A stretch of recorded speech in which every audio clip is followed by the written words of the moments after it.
Paano maiiwasan ang pandaraya sa eleksyon? Milyon-milyong boto ang nakataya, pero sigurado ka bang protektado ang eleksyon? Ipinaglalaban ngayon ni Attorney Glenn Respicio, kumakandidatong Vice Mayor sa Reyna Mercedes Isabela, ang mungkahi na huwag i-connect ang automated counting machines ng COMELEC sa internet hanggat hindi pa nakakapag-print ng election returns dahil hindi naman kailangan ang internet. Kailangan lamang ang internet kapag magtatransmit na ng data sa server upang pagsamahin ang bilang ng mga boto sa bawat machine. Ito rin ang mungkahi ng Independent Election Watchdogs na National Citizens Movement for Free Elections o NAMFREL.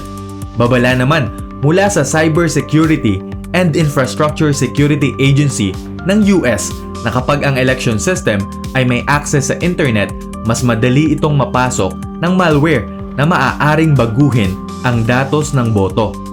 Gaano man ka-secure, maraming security system saan man sa mundo ang nahahack pa rin. Kailangan lamang i-connect sa internet ang automated counting machines kapag magtatransmit na ito ng data sa server. Kaya ang mungkahing huwag i-connect sa internet habang hindi pa kailangan ay maaaring makatulong sa pagpapatibay ng election security. Ang kagandahan dyan ay wala namang dagdag gastos o walang mawawala sa COMELEC kung susundin ang mungkahi na ito. Pero hanggang ngayon ay wala pang malinaw na kautusan mula sa COMELEC na ito nga ang gagawin.